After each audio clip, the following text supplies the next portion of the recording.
అంతేగాని ప్రతి ఒక్కరు ఎవరు అడిగితే వాళ్ళ మీద దాడి చేయడం కాదు. వెంకటరెడ్డి గారు గుడ్ మార్నింగ్. ఏం చెప్తారు మొత్తం మీద సింధూర్ ఎందుకు ఆగిపోయింది? ఆపరేషన్ సింధూర్ మధ్యలో ఎందుకు ఆగిపోవాల్సి వచ్చింది? 29 సార్లు ట్రంప్ నేనే యుద్ధాన్ని ఆపాను అన్నప్పుడు కనీసం నరేంద్ర మోదీ ఎందుకు స్పందించలేదు? ఇలాంటివి నిన్న కొంతమేర రాహుల్ గాంధీ ఘాటుగా స్పందించాల్సి వచ్చింది. అదేవిధంగా నరేంద్ర మోదీ గారు మాట్లాడాలనుకుంటే 2-3 గంటలు మాట్లాడతారు కానీ ప్రతిపక్షాలకు అవకాశం ఇవ్వరు అనేది ఆరోపణ ఉంది. ఏం చెప్తారు? అందరికీ నమస్కారం.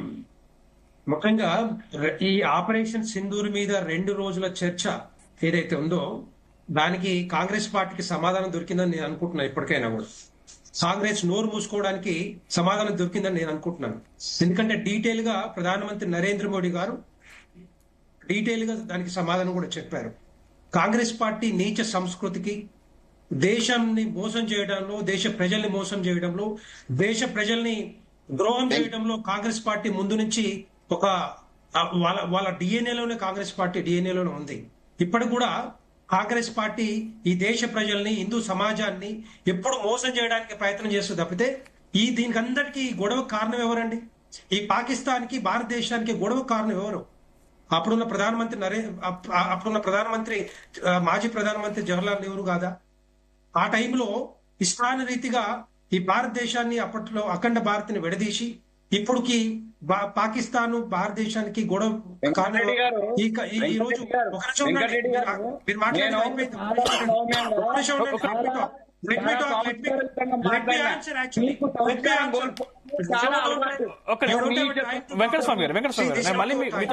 మీరు మాట్లాడాల్సిన అవసరం లేదు. నేను మాట్లాడుతున్నాను. మీరు శ్రద్ధగా వినాలా? మీరు నోట్ చేసుకోవాలి. మీరు మాట్లాడడానికి టైం కాదు. మీరు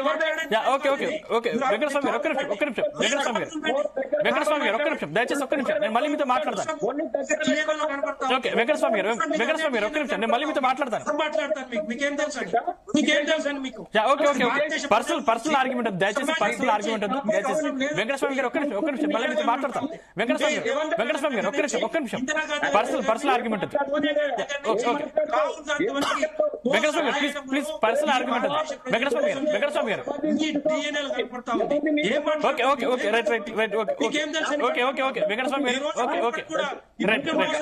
వెంకటరెడ్డి గారు మోసం చేస్తా ఉన్నారు. వెంకటరెడ్డి గారు మళ్ళీ మీతో వెంకటస్వామి గారు అది గౌరవం. వెంకటస్వామి గారు ఒక్క నిమిషం మళ్ళీ మీతో మాట్లాడతాను. ప్లీజ్ ఆర్గ్యుమెంట్ సాంప్రదాయంగా పెట్టుకోండి. కాంగ్రెస్ పార్టీ లేదు, ఎట్టి పరిస్థితుల్లో సమస్య లేదు.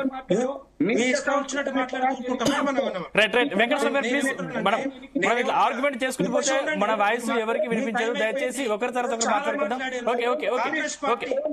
వెంకటస్వామి గారు ఒక్క నిమిషం ప్లీజ్ దయచేసి ఆర్గ్యుమెంట్ ఒకరి తర్వాత ఒకరు మాట్లాడుకుందాం.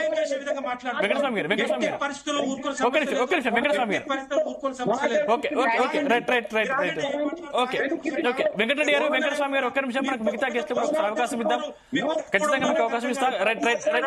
వెంకటరెడ్డి గారు వెంకటస్వామి గారు ఒక్క నిమిషం వెంకటరెడ్డి గారు దయచేసి పర్సనల్ ఆర్గ్యుమెంట్ వెంకటరెడ్డి గారు ఒక్క నిమిషం మళ్ళీ మీతో మాట్లాడతాను.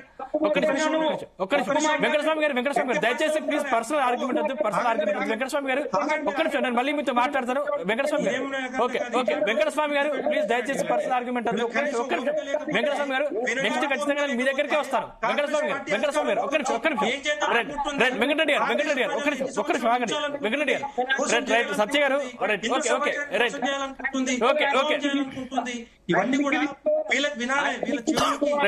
వెంకటస్వామి గారు ప్లీజ్ పర్సనల్ ఆర్గ్యుమెంట్ నేను ఖచ్చితంగా మళ్ళీ మీతో మాట్లాడతాను. ఖచ్చితంగా అవకాశం ఇస్తాను. దాని గురించి మళ్ళీ మాట్లాడదాం. వెంకటస్వామి తీసుకోవాలా ఆయన పదాన్ని వెనక్కి తీసుకోవాలా? ఆయన పదాన్ని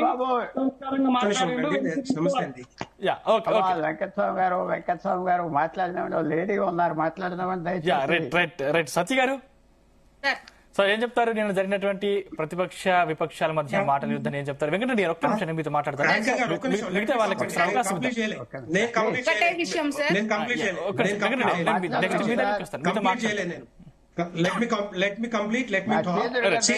నేనేమంటున్నానంటే మిగతా వాళ్ళు మాట్లాడేటప్పుడు నేను కామ కూర్చున్నా ఇక్కడ. కాము కూర్చొని విన్నాను. ఆ ఓపిక ఉండాలి కాంగ్రెస్ పార్టీకి. యా. ఆ ఓపిక అంటే ఒక్క ఏం మాట్లాడతావు? ఒక్క నిమిషం వెంకటరెడ్డి గారు, నేను ఖచ్చితంగా నెక్స్ట్ మళ్ళీ మీ దగ్గరికి వస్తాను. మీ దగ్గరికి వస్తాను. వెంకటరెడ్డి గారు, ఒక్క నిమిషం, వెంకటరెడ్డి గారు. ఉండాలి. ఓకే వెంకటస్వామి గారు ప్లీజ్, వెంకటస్వామి గారు ఒక్క నిమిషం, మనం మిగతా గెస్ట్ కూడా అవకాశం ఇద్దాం.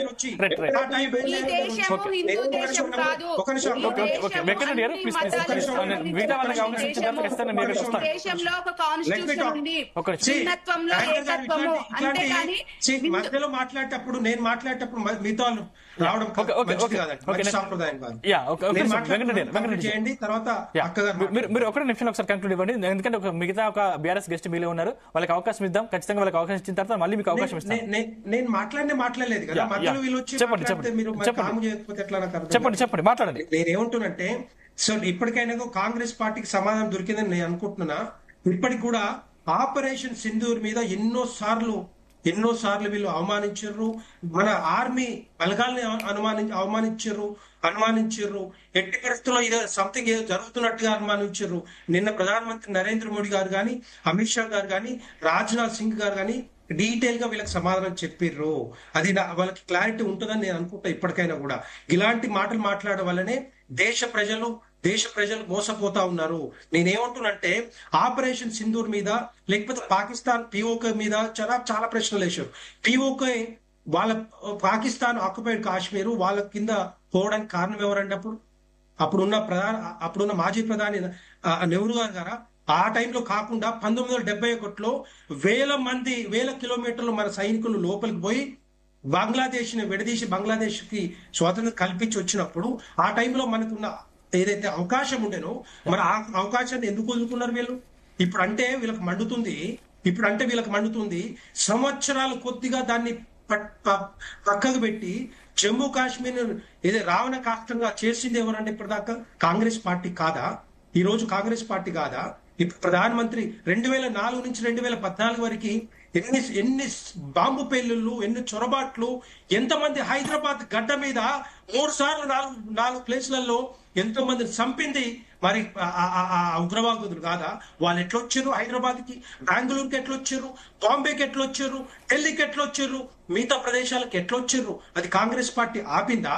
కాంగ్రెస్ పార్టీ సంస్కృతి ఎక్కడ పోయింది? ఇప్పుడు మాట్లాడుతున్నారే ఆపరేషన్ సింధూర్ దగ్గరికి ఎట్లొచ్చారు టెర్రరిస్టులు అని అడుగుతున్నారే.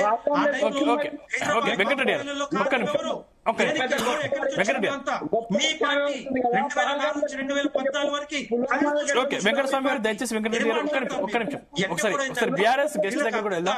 ఓకే వెంకటస్వామి గారు ప్లీజ్ ఆర్గ్యుమెంట్ వద్దు. వెంకటరెడ్డి గారు దయచేసి ఆర్గ్యుమెంట్ వద్దు. ఈ దేశ ప్రజల్ని సర్వనాశనం చేసి తెలంగాణ రాష్ట్రంలో కూడా మోసం చేయడానికి మళ్ళీ ద్రోహం చేయడానికి వీళ్ళు తయారయ్యారు. భారతీయ జనతా పార్టీ ఎట్టి పరిస్థితుల్లో భారతీయ జనతా పార్టీ ఉన్నంత వరకు ఈ కాంగ్రెస్ నీచ సంస్కృతిని అడ్డుకుంటూనే ఉంటాం. సత్య గారు మీరు మాట్లాడండి. పరిస్థితుల్లో వీళ్ళు గవర్నమెంట్ రాని ప్లీజ్ వెంకటస్వామి గారు ఒక గెస్ట్ మిగిలి ఉన్నారు మనకి. ఒక్క మాట వెంకటరెడ్డి గారు సంస్కారహీనంగా అదే పదాన్ని ఉపయోగిస్తే